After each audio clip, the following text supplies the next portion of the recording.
From KQTV St. Joseph, this is KQ2 News at 10. It's still a dangerous scene here. For example, take a look at this. You can see the ceiling of the building has completely fallen in. He saw the man approach from behind, so he pulled out his phone and started recording. This wide open area of land has already been purchased by the fire department to build a new facility. This land stretches out for about 9 acres. They're one of the local businesses here in St. Joseph that have one of these signs here posted on their entryways. They have a tent outside of a home here that I'm going to sit behind the camera now and zoom in so I can show you guys a little bit better about what's going on here.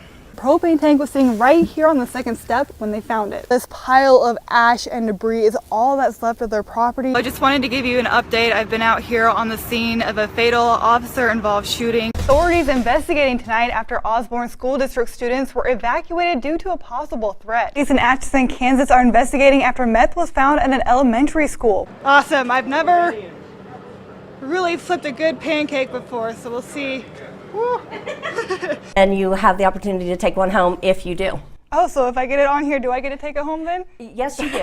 Okay. Governor Eric Ryan's defense team says they questioned the woman under oath last week. It is going to be a little bit on the chilly side. Might need those big fuzzy socks on to keep it warm. The orange ones. The orange ones, that's right. In southern Buchanan County, many say they need a new firehouse. More people living in the area mean more emergency calls for help. And now responders are putting out a call for help of their own, asking for funding for a new facility.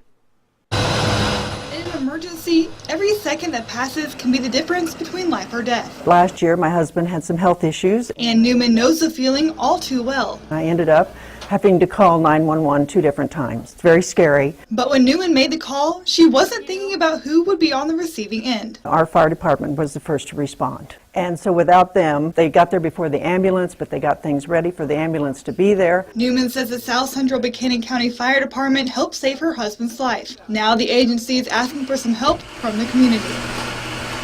Our facilities currently here in Fawcett are just very, very tight. And so the station is looking to build a new one. But first, they need funds. Funds they are hoping will come from an increased tax levy. We are asking for a 36-cent increase to the levy. It will last 10 years and then it will sunset to 32 cents of that. The department says the current facility, a former schoolhouse, is too small to hold their trucks. This truck has to be held over so tightly. All too often we clip the outside of the building. Not to mention, it's located on top of a hill. If we get ice on our driveway, we've got really significant problems. This wide open area of land has already been purchased by the fire department to build a new facility. This land stretches out for about 9 acres. And if you're wondering what it might look like after it's built, here's what they have in mind for the future home of Station 2. We need them there, and for them to do their job, they got to have adequate facilities and equipment to do that job. I mean, who would still want to blow up anyone, period? A question Alexis Washington is still searching for an answer to after she and her 2 kids got a nasty wake-up call early Sunday morning. It was a very frightening thing because my son was right there on the other side of the window, right by it, and he was asleep. He had just went to sleep, and I was like, what am I supposed to do? Washington was in her living room with her 17-month-old son and 2-week-old daughter when she heard a bang against her window, followed by flashes of red light. She called the police. That's when she noticed a propane tank sitting outside her door. The cop was walking up the sidewalk, and I just started pointing over to the porch, like I was like frantically pointing. And he flashed his light over there at the porch, and then he flashed it back at me in the window and was like telling me to get out. One of the explosive devices was found right here on the front porch. They say the entire front porch was doused in kerosene, and the propane tank was sitting right here on the second step when they found it. It was a device that we believe was apparently designed to impart an explosion of some sort. But thankfully, that explosion never came. I mean, they were just being extra sure that this was going to blow up. And that's what's crazy, is that it did not blow up.